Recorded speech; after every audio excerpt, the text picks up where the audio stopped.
मुस्कुराओ, क्योंकि दुनिया का हर इंसान खिले फूलों और खिले चेहरों को ही पसंद किया करता है। सुप्रभात, मैं हूं प्रतिबिंब शर्मा, आपके साथ सबसे पहले नजर मुख्य गतिविधियों पर। प्रधानमंत्री नरेंद्र मोदी ने न्यूयॉर्क में संयुक्त राष्ट्र महासभा में समिट ऑफ द फ्यूचर को किया संबोधित। दुनिया के भविष्य के लिए भारत की भूमिका पर रखे विचार, वैश्विक शांति के लिए रिफॉर्म की आवश्यकता पर दिया जोर। प्रधानमंत्री नरेंद्र मोदी ने न्यूयॉर्क में यूक्रेन के राष्ट्रपति व्लादिमीर जेलेंस्की के साथ की मुलाकात। करीब एक महीने में दोनों नेताओं के बीच ये दूसरी मुलाकात। इस दौरान प्रधानमंत्री नरेंद्र मोदी ने यूक्रेन में संघर्ष के शीघ्र समाधान, क्षेत्र में शांति और स्थिरता की बहाली के लिए भारत के समर्थन को दोहराया। राष्ट्रपति द्रौपदी मुर्मू आज दिल्ली में सर्वोच्च लेखा परीक्षा संस्थाओं के एशियाई संगठन ASOSAI की बैठक का करेंगी उद्घाटन। 4 दिवसीय सम्मेलन के बाद पारदर्शिता और जवाबदेही को बढ़ावा देने में सर्वोच्च लेखा परीक्षा संस्थानों की उभरती भूमिका पर चर्चाओं की एक श्रृंखला की जाएगी आयोजित। 10वें राष्ट्रमंडल संसदीय संघ भारत क्षेत्र सम्मेलन का संसद भवन परिसर में हुआ शुभारंभ। लोकसभा अध्यक्ष ओम बिरला कर रहे हैं सम्मेलन की अध्यक्षता। बदलते परिदृश्य के मद्देनजर लोगों की अपेक्षाओं की आकांक्षाओं को पूरा करने के लिए देश के विधायी निकायों को और मजबूत करने की आवश्यकता पर लोकसभा अध्यक्ष ने दिया जोर। कहा, प्रौद्योगिकियों और संचार माध्यम बन गए हैं लोगों के जीवन का अहम हिस्सा। जम्मू कश्मीर विधानसभा चुनाव के दूसरे चरण के लिए थमा प्रचार अभियान। 26 विधानसभा सीटों के लिए 25 सितंबर को होगा मतदान। राजौरी, पुंछ, रियासी, गांदरबल, श्रीनगर और बड़गांव जिलों के विधानसभा क्षेत्रों में होने वाले मतदान के लिए 239 उम्मीदवार आजमा रहे हैं भाग्य। 3 चरणों के चुनाव के बाद मतगणना 8 अक्टूबर को, पहले चरण में 18 सितंबर को करीब 61.1% हुआ था मतदान।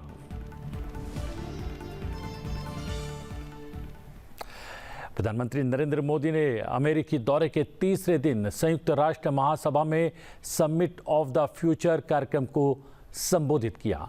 इस दौरान प्रधानमंत्री नरेंद्र मोदी ने कहा कि वो मानवता के छठे हिस्से की आवाज पहुंचाने आए हैं। पीएम ने आतंकवाद को वैश्विक शांति के लिए सबसे बड़ा खतरा बताते हुए ग्लोबल संस्थाओं में सुधार की आवश्यकता पर जोर दिया। समिट ऑफ द फ्यूचर कार्यक्रम को संबोधित करते हुए प्रधानमंत्री नरेंद्र मोदी ने कहा कि जून में अभी मानव इतिहास के सबसे बड़े चुनाव में भारत के लोगों ने मुझे लगातार तीसरी बार सेवा का अवसर दिया है और आज मैं इसी मानवता के छठे हिस्से की आवाज़ आप तक पहुंचाने आया हूं। उन्होंने कहा कि जब हम ग्लोबल फ्यूचर की बात कर रहे हैं तो मानव केंद्रित दृष्टिकोण सर्वप्रथम होना चाहिए। संयुक्त राष्ट्र के सत्र को संबोधित करते हुए प्रधानमंत्री नरेंद्र मोदी ने कहा कि वैश्विक शांति एवं विकास के लिए ग्लोबल संस्थाओं में सुधार आवश्यक है। उन्होंने ये भी कहा कि अफ्रीकन यूनियन को नई दिल्ली समिट में G20 की स्थायी सदस्यता इसी दिशा में एक महत्वपूर्ण कदम था। सबसे बड़े लोकतंत्र भारत की ओर से और 140 करोड़ भारतवासियों की ओर से आप सभी को नमस्कार। जून में अभी मानव इतिहास के सबसे बड़े चुनावों में भारत के लोगों ने मुझे लगातार तीसरी बार सेवा का अवसर दिया है और आज मैं इसी 1/6 ऑफ ह्यूमैनिटी की आवाज आप तक पहुंचाने यहां आया हूं। फ्रेंड्स, जब हम ग्लोबल फ्यूचर की बात कर रहे हैं तो ह्यूमन सेंट्रिक अप्रोच सर्वप्रथम होनी चाहिए। सस्टेनेबल डेवलपमेंट को प्राथमिकता देते हुए हमें मानव कल्याण, फूड, हेल्थ सिक्योरिटी यह भी सुनिश्चित करनी होगी। भारत में 250 मिलियन लोगों को गरीबी से बाहर निकालकर हमने यह दिखाया है कि sustainable development can be successful. Success का हमारा यह अनुभव हम ग्लोबल साउथ के साथ साझा करने के लिए तैयार है। Friends, success of humanity lies in our collective strength, not in the battlefield.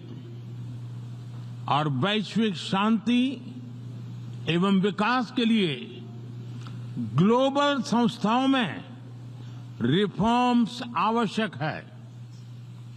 Reform is the key to relevance. African Union को नई दिल्ली समिट में G20 की स्थायी सदस्यता इसी दिशा में एक महत्वपूर्ण कदम था। वैश्विक शांति और सुरक्षा के लिए एक तरफ आतंकवाद जैसा बड़ा खतरा है, तो दूसरी तरफ साइबर, मैरीटाइम, स्पेस जैसे अनेक संघर्ष के नए नए मैदान भी बन रहे हैं। इन सभी विषयों पर मैं जोर देकर कहूंगा कि global action must match global ambition.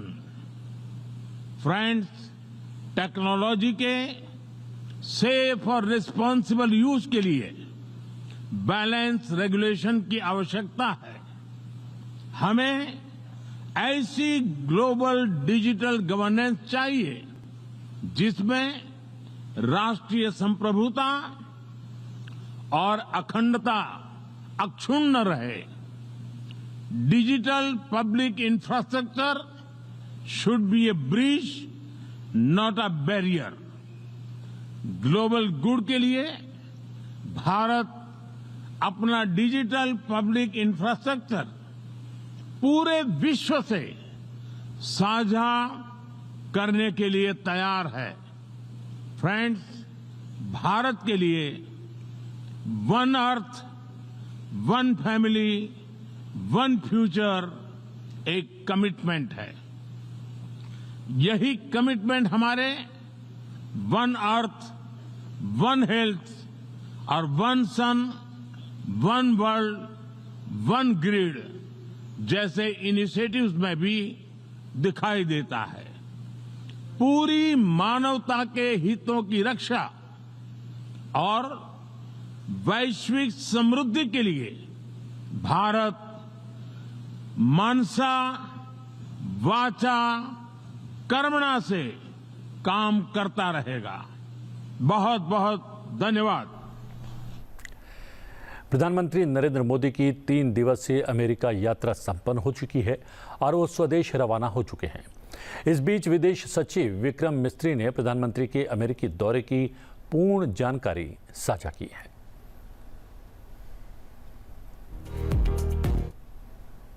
Companies already have in India, the degree to which they are enthused by the prospects in India, the policy environment in India, and their plans to continue to grow in India and grow with India for themselves and for the rest of the world.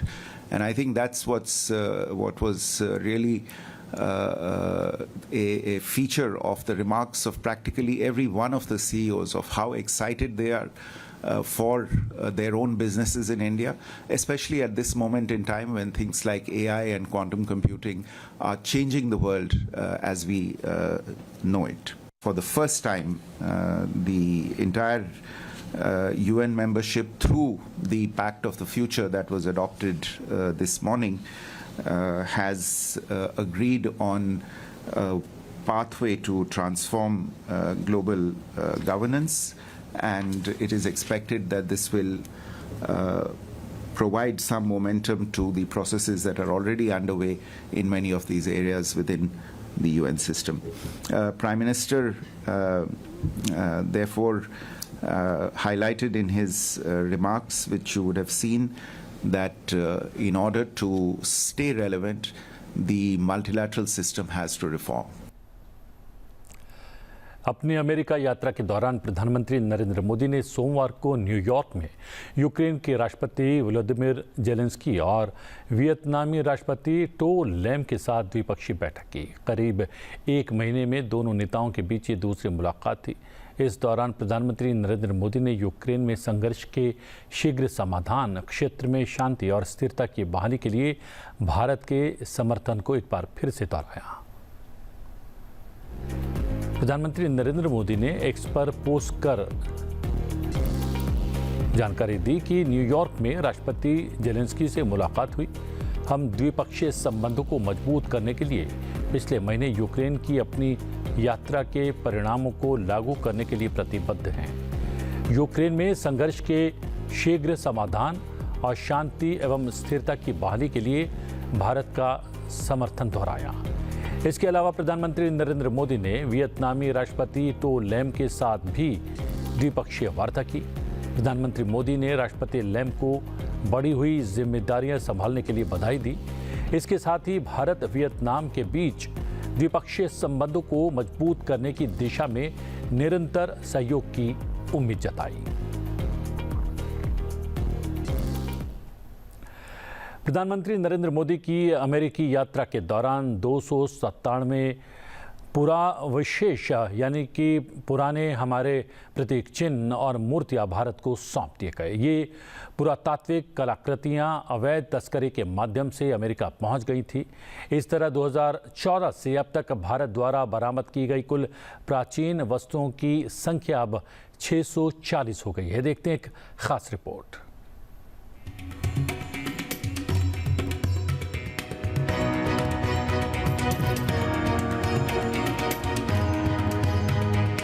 During the visit of the Prime Minister Shri Narendra Modi to the United States from 21st to 23rd September 2024, the United States has handed over 297 pieces of Indian antiquities. Some of these antiquities include a 3rd to 4th century CE terracotta vase from Eastern India depicting seated and standing figures in 2 tiers, 5th to 6th century CE sandstone sculpture from North India depicts Buddha standing holding his robe in Abhay Mudra. 17th to 18th century CE bronze idol from Eastern India shows 4-armed Vishnu on a lotus pedestal.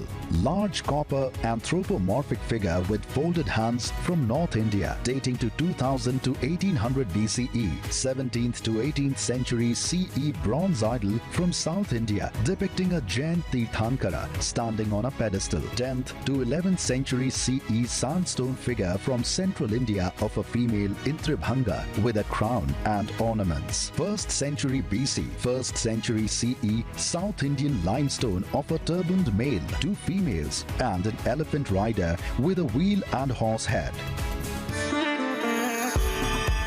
These antiquities are made of materials like terracotta, stone, ivory, wood, copper, bronze and span a vast timeline of Indian history from 2000 BCE to the 19th century. They contain 178 terracotta figures. Most of them come from Eastern India, with a few from Jammu and Kashmir. These antiquities belong to all regions of India. 47 antiquities from North India, 28 from Central India, 35 from South India and 3 from Western India. The return of lost and stolen Indian antiquities has become a priority for the Government of India under the leadership of Prime Minister Narendra Modi. Since 2014, 345 antiquities have returned to India from around the world, of which 281 were returned from the United States of America between 2016 and 2023. The return of antiquities by the US side is in keeping with the larger objective of the two governments to bring their people closer and foster deeper cultural understanding.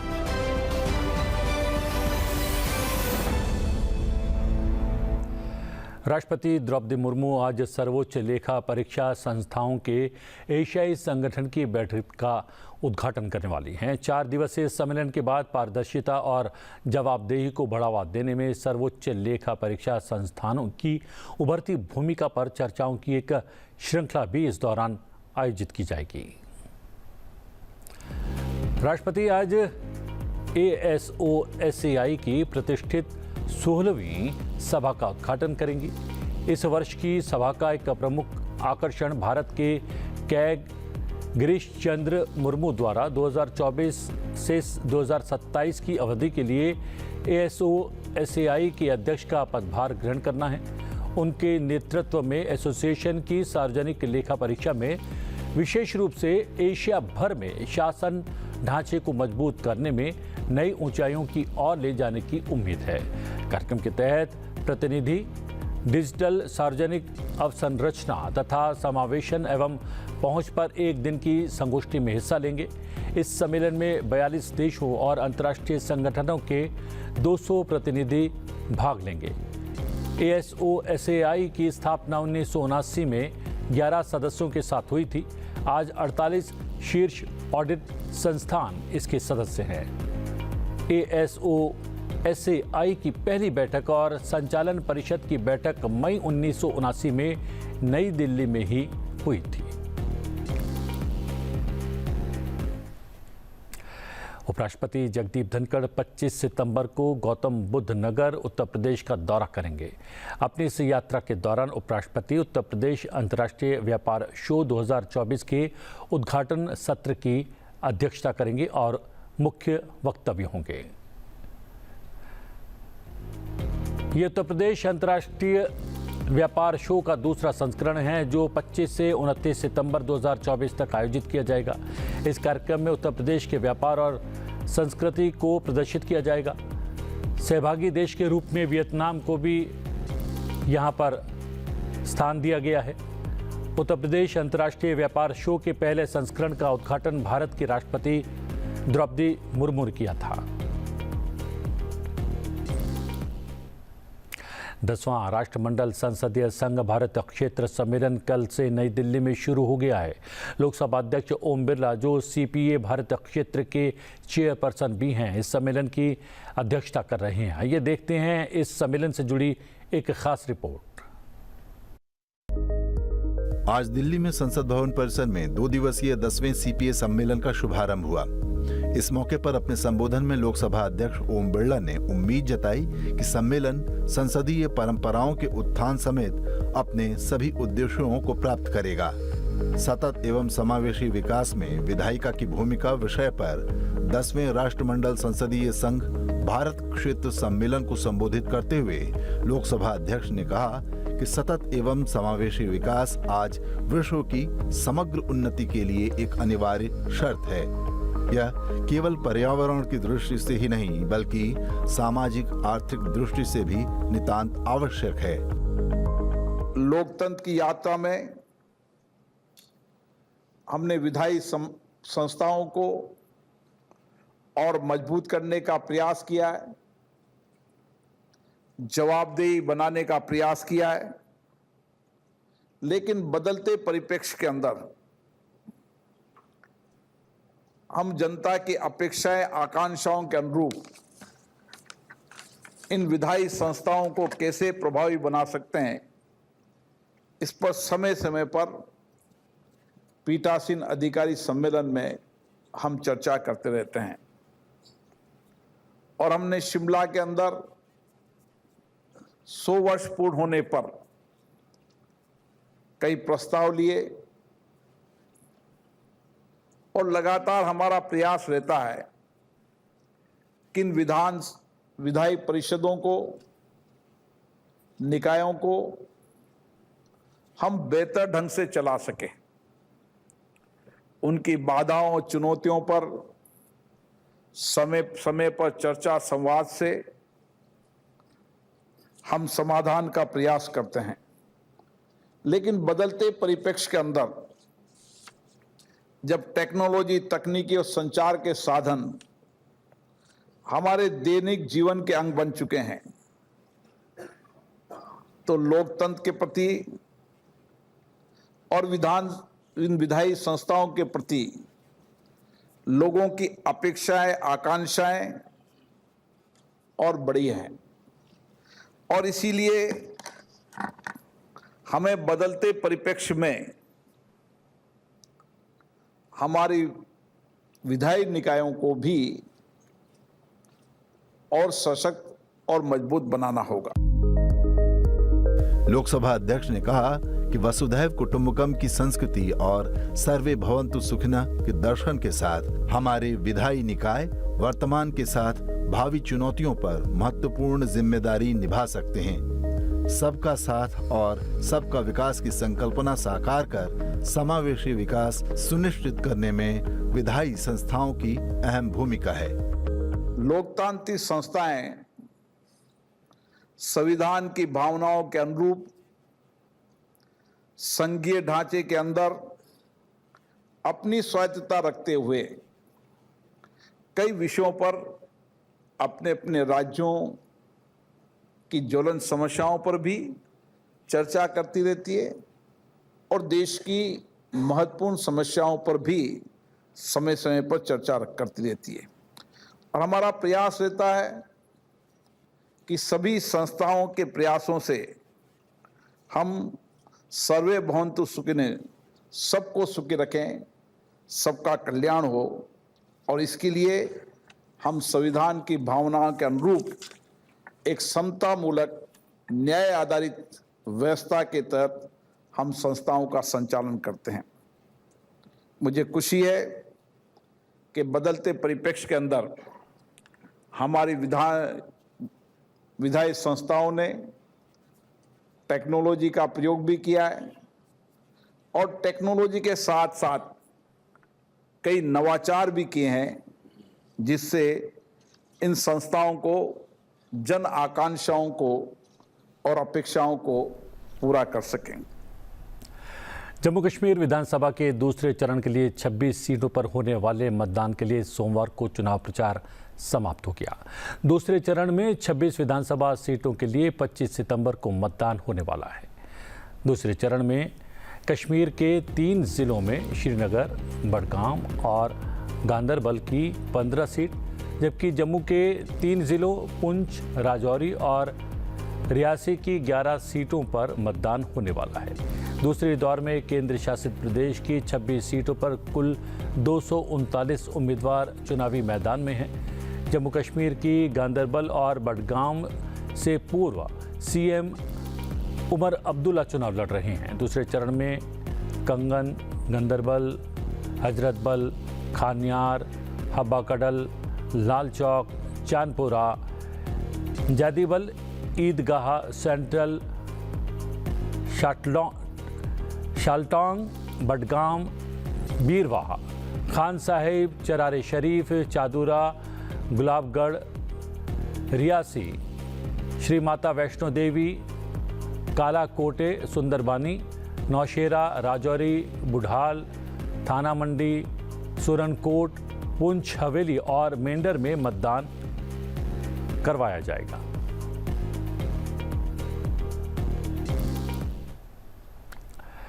प्रधानमंत्री के प्रधान सचिव doctor पीके मिश्रा ने प्रधानमंत्री कार्यालय में उच्च स्तरीय task force की बैठक की अध्यक्षता की। इस बैठक में सर्दी के आगामी मौसम को देखते हुए विशेष रूप से दिल्ली एनसीआर में बिगड़ती वायु गुणवत्ता के मुद्दे के समाधान में हितधारकों की तत्परता का आकलन किया गया।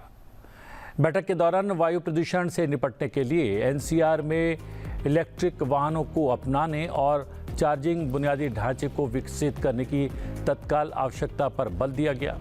बैठक में वायु प्रदूषण से निपटने के लिए सभी संबंधित एजेंसीज से चरणबद्ध प्रतिक्रिया कार्य योजना का सख्ती से और समय पर क्रियान्वयन करने का आह्वान किया गया। बैठक में पंजाब, हरियाणा और उत्तर प्रदेश के मुख्य सचिवों को पराली जलाने से रोकने के लिए कार्य योजना को सख्ती से लागू करने, फसल अवशेष प्रबंधन मशीनों का पूर्ण उपयोग सुनिश्चित करने और पराली के उपयोग में छोटे उद्योगों को सहायता देने के निर्देश दिए। राष्ट्रीय राजधानी क्षेत्र में इलेक्ट्रिक वाहनों को अपनाने और ईवी चार्जिंग बुनियादी ढांचे के विस्तार के महत्व पर जोर दिया गया।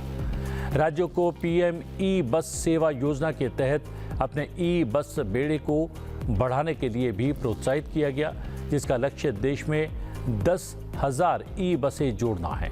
राज्य सरकारों और कानून प्रवर्तन एजेंसियों से पटाखों पर प्रतिबंध को सख्ती से लागू करने का आग्रह भी किया गया।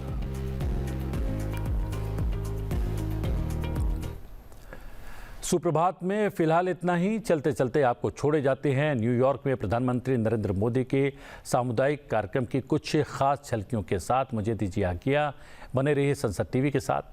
नमस्कार।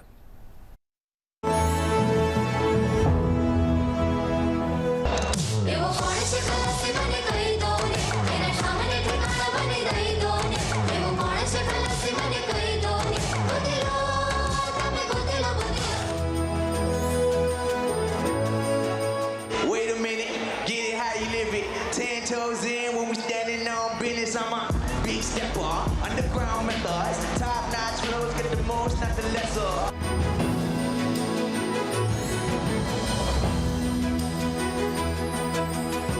घर घर तिरंगा, घर घर तिरंगा, हर घर तिरंगा, घर घर तिरंगा। Everybody, घर घर तिरंगा, हर घर तिरंगा। आपका यह प्यार, ये मेरा बहुत बड़ा सौभाग्य है।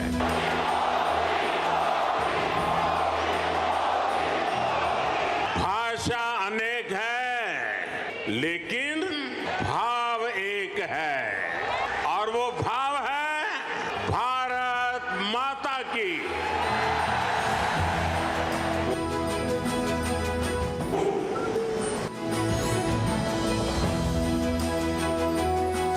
आज करोड़ों भारतीयों की एस्पिरेशन भारत की ग्रोथ को ड्राइव कर रही है। हर एस्पिरेशन नए अचीवमेंट को जन्म देती है।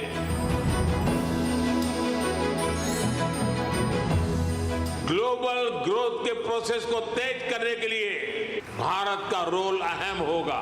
ग्लोबल पीस के प्रोसेस को तेज करने के लिए भारत का रोल अहम होगा। ग्लोबल क्लाइमेट एक्शन को स्पीड अप करने में भारत का रोल अहम होगा।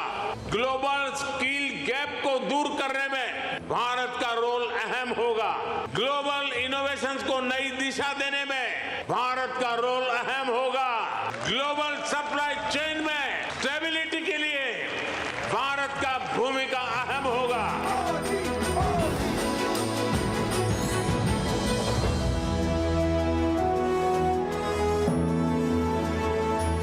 अब भारत अवसरों का इंतजार नहीं करता, अब भारत अवसरों का निर्माण करता है। P for progressive Bharat, U for unstoppable Bharat, S for spiritual Bharat, H for humanity first को समर्पित Bharat, P for prosperous Bharat, यानी पुष्प। पुष्प की 5 पंखुड़ियों को मिलाकर ही विकसित भारत बनाएंगे।